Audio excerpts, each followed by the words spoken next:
If it's meant for you, it will always find its way to you. If something doesn't work out, it's actually for a reason.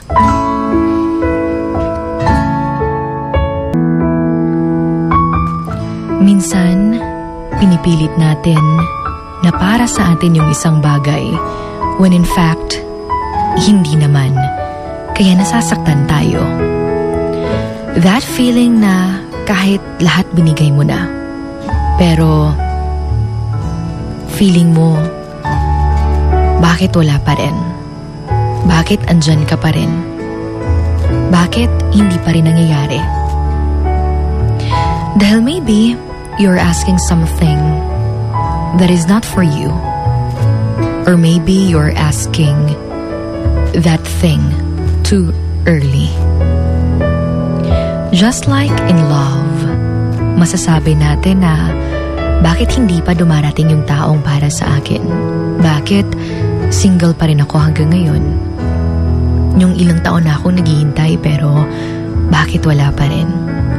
Yung iba, masaya na kasama yung taong para talaga sa kanila, habang ako, paulit-ulit pang nasasaktan sa pain ng kahapon.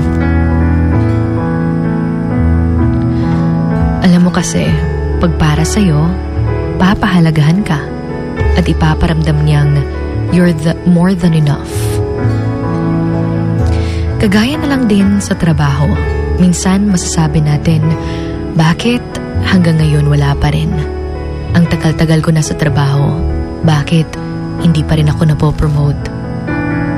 Marami man tayong insecurities sa buhay. But remember that your insecurities represents your fears, not your abilities. We are not perfect. And I think that's okay.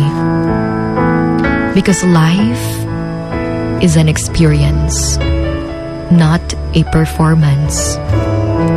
Minsan pa nga mapapatanong ka kung bakit wala pa rin akong trabaho. Lahat naman ginawa ko na. Bakit hindi pa rin ako umaabante sa buhay? Yung iba kong kakilala, malayo na yung mga nararating nila. Pero hindi mo rin alam yung mga pinagdaanan nila. Makarating lang sila sa kung saan sila ngayon. At hindi mo rin alam na kaya wala pa. Na kaya hindi pa. Dahil hindi ka pa handa. And without you knowing that He is preparing the best for you. Remember that if it's no longer building you, if it's no longer helping you,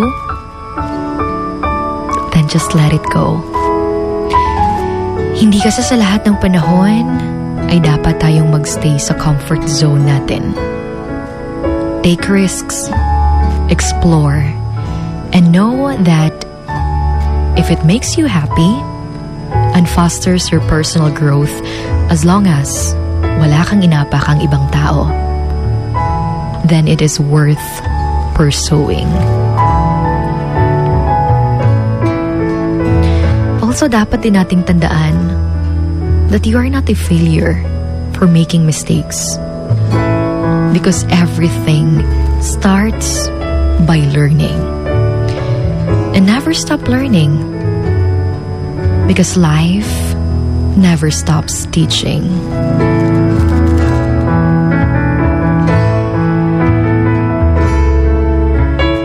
Because if it's meant for you, it will always find its way to you.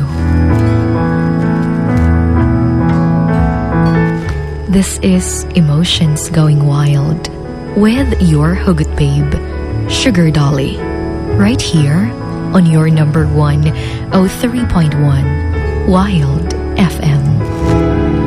Emotions Going Wild. Wild FM. Emotions Going Wild. Wild FM.